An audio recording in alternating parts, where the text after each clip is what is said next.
So good afternoon students, welcome to Laughs academy. आज का जो हमारा टॉपिक है वो क्या है? Geometric progression. सर ये थोड़ा जी हट गया था आवाज है, तो मैंने जे फॉरवर्ड ड्रॉ कर दिया। ठीक है, तो ज्योमेट्रिक प्रोग्रेशन अपने को आज पढ़ना है। Sir geometric progression GP, sir ये जीपी कहीं तो भी सुना है, कहीं तो भी रिलेटेबल है। क्या याद आ रहा? एपी, क्या याद आ रहा? एपी। सर याद है क्या? 10th स्टैंडर्ड स्टेट बोर्ड कौन सा चैप्टर था? Third chapter AP.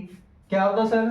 कोई भी सीक्वेंस, अगर मैं कोई सीक्वेंस लिखता था कुछ ऐसा, ठीक है, कोई भी सीक्वेंस एपी कब होता था? जब उनका जो कॉमन डिफरेंस है डी, ठीक है, जिसको अपन कैसे फाइंड आउट करते हैं? सेकेंड टर्म में से फर्स्ट टर्म को या फिर थर्ड टर्म में से सेकेंड टर्म को माइनस करके क्या फाइंड करते हैं? कॉमन डिफरेंस, उनके बीच का कॉमन डिफरेंस। ठीक है, तो कितना होता था? 10 और ये कितना हो जाएगा? सॉरी क्या हो जाएगा? ये 10 और ये हो जाएगा 5। कितना आएगा? 5। सर ये करूंगा तो 15 माइनस 10 कितना आएगा? 5। सर हर बार जो कॉमन डिफरेंस आ रहा है वो कैसा आ रहा? सेम आ रहा। तो इसीलिए अपनी जो ये सीक्वेंस है ये क्या रहेगी? एपी। सर वैसे ही अपने को आज जो पढ़ना है वो है topic GP, geometric progression. Sir ये कैसे करते हैं? अगर कोई सीक्वेंस दिया है तो वो जीपी कैसे रहेगा? ठीक है, उसके बारे में देखते चलो। एक सीक्वेंस बताता हूं, जैसे मान लेते हैं एक सीक्वेंस अपना 5 20 80। ठीक है सर, ये मेरे एक सीक्वेंस है। ठीक है, मुझे बताना है कि ये जीपी है या नहीं है। सर कोई भी सीक्वेंस जीपी कब होगा? जब उनका जो कॉमन रेशो है, ये जो आर है सर, ये आर क्या बताता है मुझे? Common ratio. सर ये कॉमन रेशो किसके बीच का होता है? यहाँ पे किसका होता है? T1 T2 के साथ, T3 T2 के साथ, T4 T3 के साथ। सेम ये भी कॉमन रेशो किसका रहेगा? T1 T2 का या तो T2 T3 का। ठीक है, रेशियो बोला तो क्या होता है सर? अपॉन में, मतलब 20 डिवाइड बाय 5 कितना आएगा? 4। सर अगर इन दोनों का करूंगा तो R इज इक्वल टू फिर से कितना हो जाएगा? 80 डिवाइड बाय 20 कितना आएगा? 4। सर दोनों केस में मेरा जो कॉमन रेशियो आ रहा है वो क्या आ रहा? 4 और 4। ठीक है, तो कॉमन रेशियो कैसा है मेरा? सेम। तो जैसे हम कहते थे कि अगर कॉमन डिफरेंस सेम आता है तो वो सीक्वेंस एपी होता है, वैसे ही यहाँ पे अगर कॉमन रेशियो सेम आ रहा है तो अपना जो गिवन सीक्वेंस है वो क्या रहेगा? जीपी। क्या रहेगा? जीपी। समझा गया? ठीक है, यहां तक समझ गया सभी को? ठीक है, इतना लिख लो, आगे बढ़ते हैं। तो नेक्स्ट टॉपिक पढ़ते हैं, क्या है? nth term of an GP. Sir nth term, जैसे देखो हमने पास एपी के लिए भी nth टर्म होती थी। सर nth टर्म एक्चुअली होती क्या है? nth टर्म मतलब लास्ट टर्म, किसी भी सीक्वेंस की आखिरी टर्म। जैसे अगर कोई सीक्वेंस है 5 10 15 डॉट डॉट डॉट डॉट 50 तक, तो सर ये जो 50 है मेरा, ये क्या है? मेरा nth टर्म। इसको लिखते कैसे है? tn से या फिर an से, तो कितना हो जाएगा ये? 50। ठीक है, ये हुए मेरी nth टर्म। ठीक है, सेम वैसे ही हमें nth टर्म ऑफ जीपी। ठीक है सर, जैसे अपने को याद है कि एपी में लिए nth टर्म का फॉर्मूला होता था tn is equal to a plus n minus 1 into D. ठीक है, इससे हम nth टर्म फाइंड कर लेते थे। सर यहाँ पे कैसे फाइंड करेंगे? यहाँ भी एक फॉर्मूला अप्लाई होता है, an या फिर tn is equal to a r का पावर n माइनस 1। ठीक है, इस फॉर्मूले के थ्रू अपन क्या फाइंड आउट कर सकते हैं? nth टर्म फाइंड कर सकते हैं। ठीक है, जहां पे ये क्या है? an और tn मेरा nth टर्म। सर a क्या है मेरा? First term. सर r क्या है मेरा? Common ratio. सर n क्या है मेरी? नंबर ऑफ टर्म्स, उसमें जितनी दी हुई हो। ठीक है, यहां तक समझ में आया? लिख लो ये फॉर्मूला, आगे पढ़ते हैं। तो देखो हमें क्वेश्चन दिया हुआ है। क्या क्वेश्चन है sir? Find the 10th term. कौन सी टर्म? 10th टर्म, T10 या फिर A10 पूछा है। किसकी? जीपी की। एक जीपी दी हुई है, कौन सी? 1 1/2 1/4। चलो इसको लिख लेते हैं। अपने पास जो सीक्वेंस है जीपी का वो क्या है? 1 1/2 1/4 डॉट डॉट डॉट कहां तक जा रहा है? Up to 10। ठीक है, तो लिख देंगे अप टू 10th टर्म। और सर मुझे फाइंड क्या करना है सर, यहाँ पे फाइंड क्या करना है मुझे, 10th टर्म मतलब A10 या फिर T10, ये मुझे फाइंड करना है। सर कैसे करूंगा, मेरे पास फॉर्मूला है सर, क्या होता है formula, an is equal to A r का power n minus one. Sir चलो बताओ बताओ a कितना है सर, अगर मैं यहाँ a पूछूं तो a क्या है, मेरी फर्स्ट टर्म कितनी है, 1। सर अब मुझे पूछा है r मतलब कॉमन रेशियो, तो r को अपन कैसे लिखते हैं, t2 डिवाइड बाय t1 या फिर t3 डिवाइड बाय t2, कितना हो जाएगा देखो, 1 डिवाइड बाय 2 डिवाइड बाय 1, तो कितना आएगा 1 बाय 2। ठीक है, तो मेरे r की वैल्यू कितनी आई, 1 बाय 2। ठीक है, तो चलो अब यहाँ पे पुटअप करें, जिसमें अपने जो t10 है, मतलब ये जो n की वैल्यू कितनी है, 10 दी हुई है। तो चलो a10 इक्वल टू a की जगह अपन यहाँ पुटअप करेंगे 1 in bracket r। Sir r कितना है, 1 बाय 2, कितना है 1 बाय 2, क्या हो जाएगा n माइनस वन मतलब 10 माइनस 1। तो a10 कितना मिलेगा सर, 1 1 जा 1 अपॉन 2। ठीक है सर, ये तो होगा ही नहीं सॉल्व, अरे सर किससे मल्टीप्लाई करो 1 को, आंसर तो 1 बाय 2 ही आएगा ना, तो ये हो जाएगा पावर 9, ये कितना हो जाएगा 9 है ना, 9, 10 माइनस 1 कितना हो गया, 9 हो गया। तो अपना जो a10 है वो कितना है, 1 अपॉन 2 टाइम्स ऑफ 9। उल्टे बोलेंगे, आप लोग बोलोगे सर सॉल्व नहीं करके दिया, कैसा सर है, अरे कर लो यार सॉल्व, इजी था वो। ठीक है, नेक्स्ट क्वेश्चन देखते हैं हम, यहाँ पे क्या बोला देखो, क्वेश्चन नंबर 2 दिया है क्या, if fifth term, eighth term और 11th term of a GP, कौन कौन सी टर्म बोली, फिफ्थ टर्म, एट्थ टर्म और 11th term of an GP are, क्या क्या होगी देखो, fifth term P, eighth term Q और 11th term S respectively. Sir क्या लिखते हैं, लिखना भी नहीं आता। ठीक है, अब ठीक है, अब खुश। ठीक है, तो 11th टर्म क्या लिया अपन ने, S respectively find Q square. Sir Q square मतलब देखो क्यू किसकी है, 8th के लिए। ठीक है, तो क्यू का स्क्वायर निकालना है अपने को, यहाँ पे कुछ ऑप्शंस दिए, उन ऑप्शंस में से भी हो सकता है। ठीक है, उन्हीं में से होगा सर, और क्या होगा अलग। ठीक है, सॉल्यूशन की तरफ बढ़ते हैं, चलो सर क्या है गिवन, सबसे पहले तो मुझे बोले फिफ्थ टर्म मतलब T5U। ठीक है, T5U मुझे कितना दिया हुआ है यहाँ पे P, फिर उसके बाद सर T8 कितना दिया हुआ है मुझे Q, और सर T11 मुझे कितना दिया हुआ है, S दिया हुआ है। ठीक है, और पूछा किसके बारे में को, Q square. Sir Q square किसकी टर्म है, T8 की। चलो एक बार मैं भी फॉर्मूले के अकॉर्डिंग अपन इनको अगर लिख के देखे तो देखो कैसा बनता है, T5U मतलब T5U क्या होता है फॉर्मूले के according, A R n minus one. ठीक है, फॉर्मूला होता है अपना किसका, Tn का। तो इस इन सारी वैल्यूज को अपन पुटअप करके देखेंगे एक एक बार, देखो कैसा आएगा, T5U इक्वल टू हो जाएगा A R 5U minus one मतलब कितना हो जाएगा, ए आर का पावर 4 हो जाएगा। ठीक है, उसके बाद T8 के लिए रख के देखते तो T8 is equal to A R, ठीक है, का पावर कितना हो जाएगा 8 माइनस वन मतलब ए आर का power 7।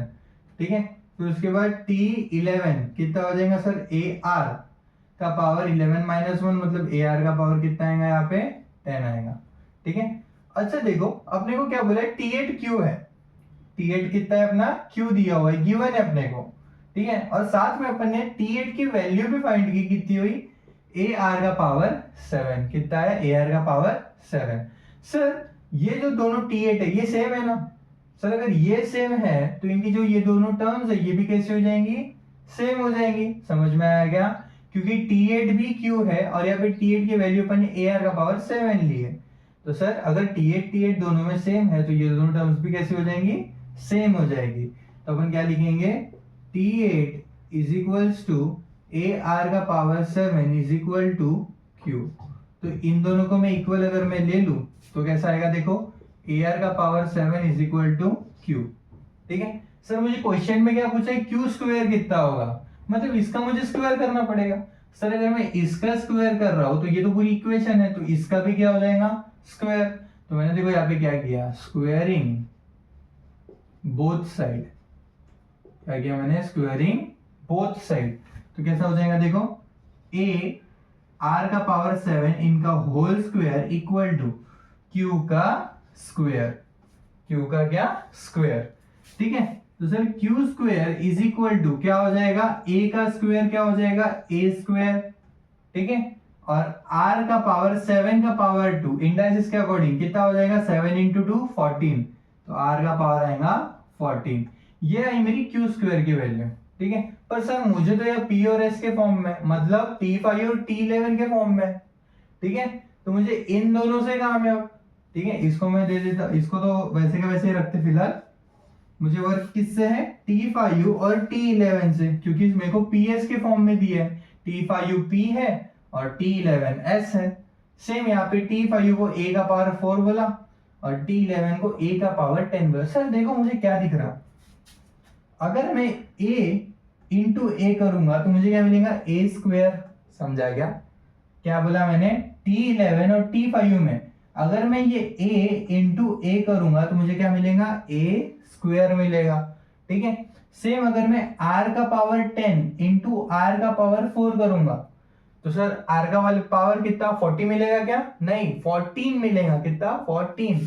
Sir according to indices अगर r का पावर 10 है और इसके साथ मल्टीप्लिकेशन में r का पावर 4 है तो सर क्या हो जाता है r का पावर 10 प्लस 4 कितना हो जाएगा r का पावर 14। समझा गया कैसे किया मैंने, क्या किया यहाँ पे इंडाइसिस के लॉ के अकॉर्डिंग, जैसे अपन लिखते हैं ना 10 का पावर 10 इंटू 10 का पावर 4 तो कितना हो जाता है 10 का पावर 14। सेम अपन ने यहाँ पे किया है, ठीक है।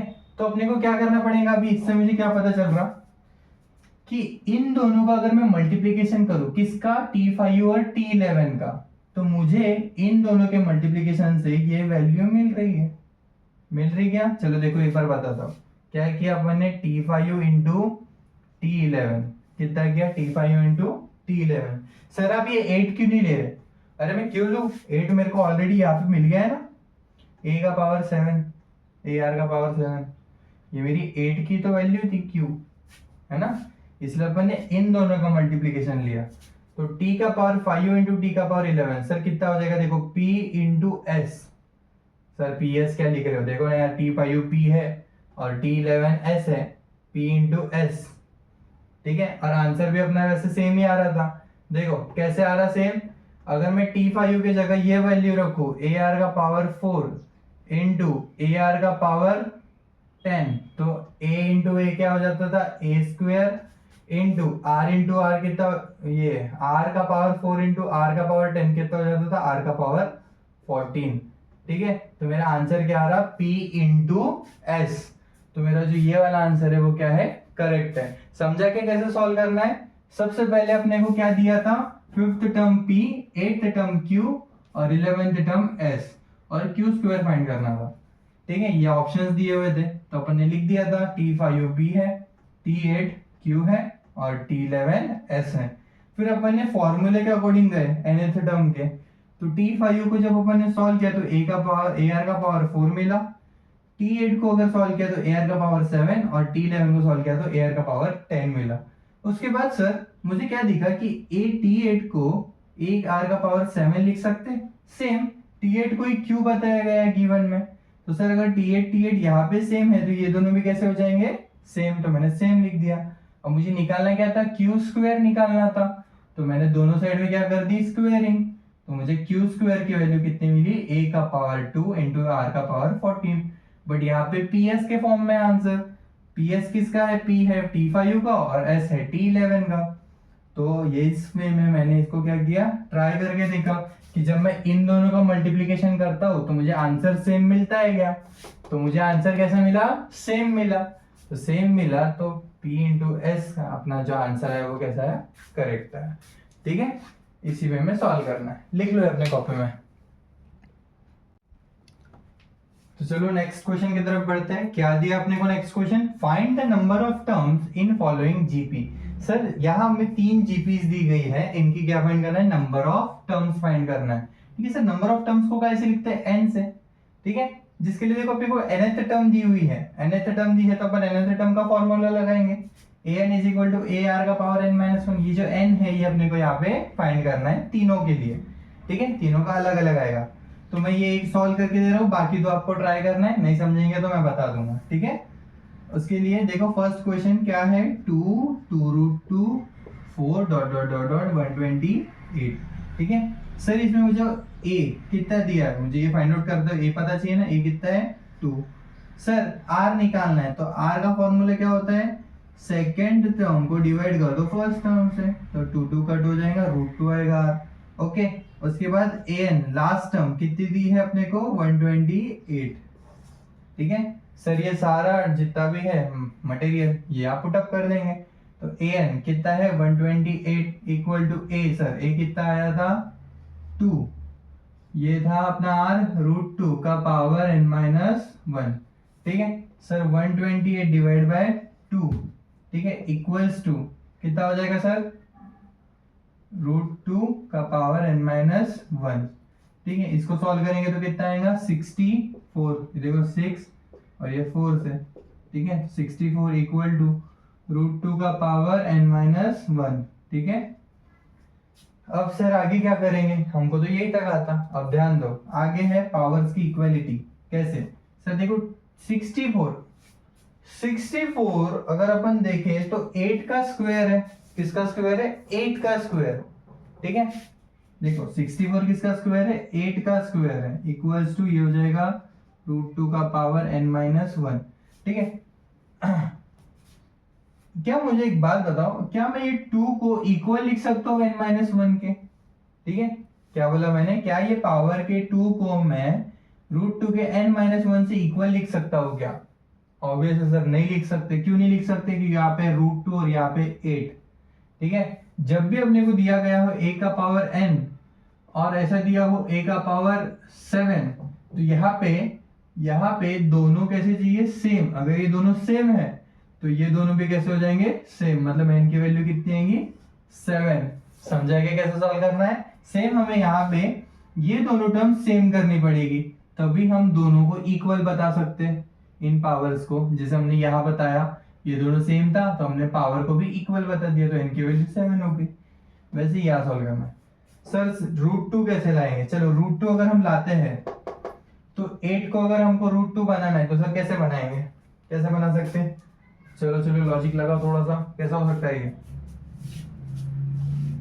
क्या हम ध्यान से अगर इस चीज को देखें तो 8 अगर मैं लिखता हूँ 4 ज्यादा हो जाएगा, 2 का पावर 3, ठीक है, का पावर ये वाला 2, ठीक है, 2 का पावर 3, 8 को क्या लिखा 2 का पावर 3। सर कैसे लिखा, अरे देखो यार 2 इंटू 2 इंटू 2 कितना होता है, 2 2 जा 4, 4 2 जा 8, तो 8 की जगह मैं ये लिख सकता है इसको 2 का पावर 3 उसका स्क्वायर, तो ये कितना हो जाएगा, ये √2 n-1, ठीक है। चलो बताओ कितना हो जाएगा, इंडाइसिस के अकॉर्डिंग 2 का पावर 3 का पावर 2, तो हो जाएगा 2 का पावर 6 इक्वल टू √2 का पावर n-1। सर अब इक्वल है क्या, सर यहाँ पे तो √2 है, यहाँ पे 2 है, नहीं है। अब 2, ठीक है, 2 किसका स्क्वायर है सर, 2 किसका स्क्वायर है, मुझे बताओ, √2 इंटू √2 करते हो तो क्या आता है 2, तो 2 किसका स्क्वायर है, √2 का, तो यहाँ लिखेंगे √2 का, यहाँ पे क्या लिखेंगे √2 का स्क्वायर का पावर कितना है 6 इक्वल टू हो जाएगा √2 n-1। सर अब देखो आगे अगर हम उसको लेके यहाँ लिख रहा हूँ, स्पेस नहीं है तो देखो √2 का पावर, देखो 2 इंटू 6 कितना हो जाएगा 12 इक्वल टू क्या हो जाएगा √2 का power n-1।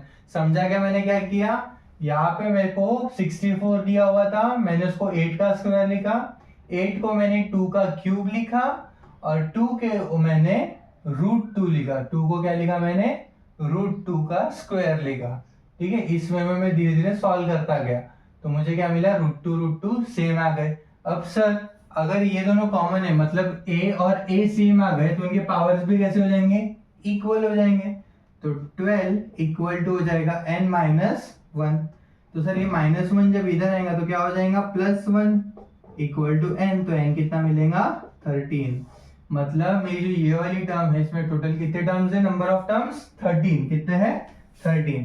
Same in questions को सॉल्व करना है, ठीक है, तो आप सॉल्व कर लीजिएगा। आज के लिए इतना ही, मिलते हैं नेक्स्ट वीडियो में। अगर नहीं समझा तो कमेंट सेक्शन में आप मैसेज कर सकते हैं, मैं बता दूंगा अगले वीडियोस में। Thank you.